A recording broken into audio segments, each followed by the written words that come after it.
There is a specific threshold we all cross.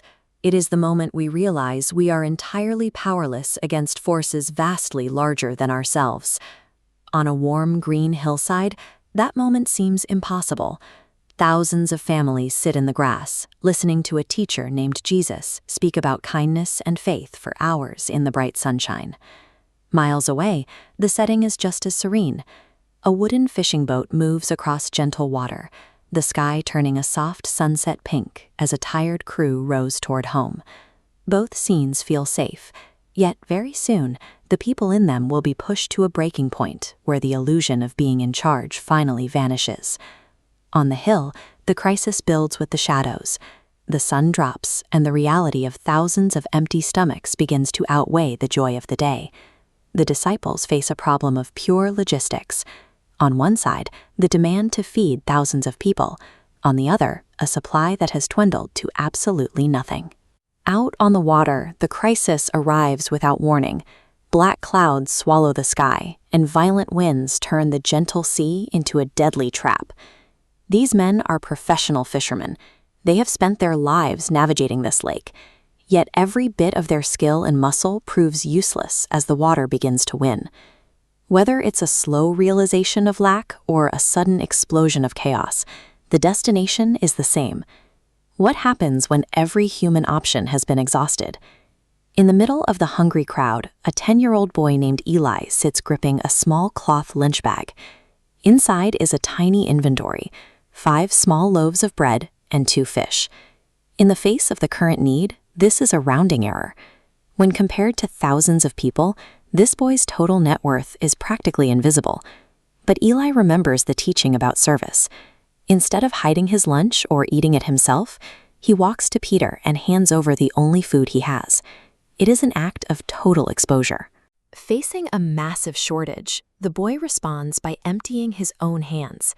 Back in the storm, the tension is physical.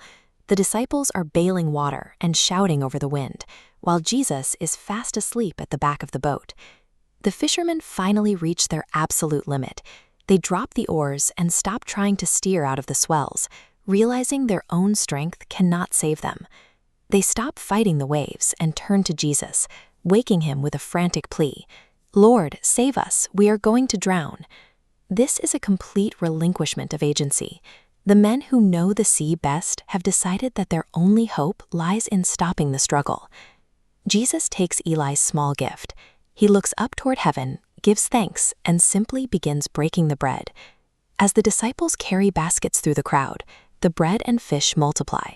1 piece divides into 2, then 4, branching outward continually until the small lunch fills every basket.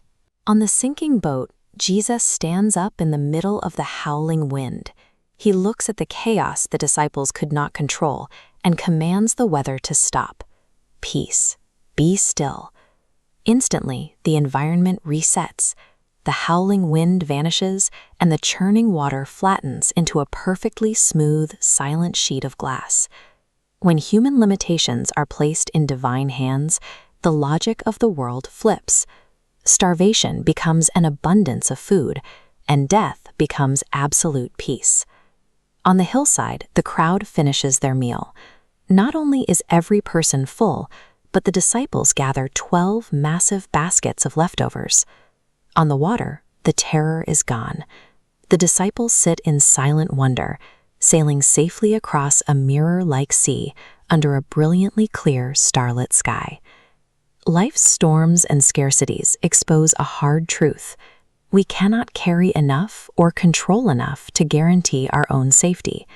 Yet in both the small gift of a child and the desperate plea of a fisherman, the response is the same. Faith finds a provision that is always more than enough.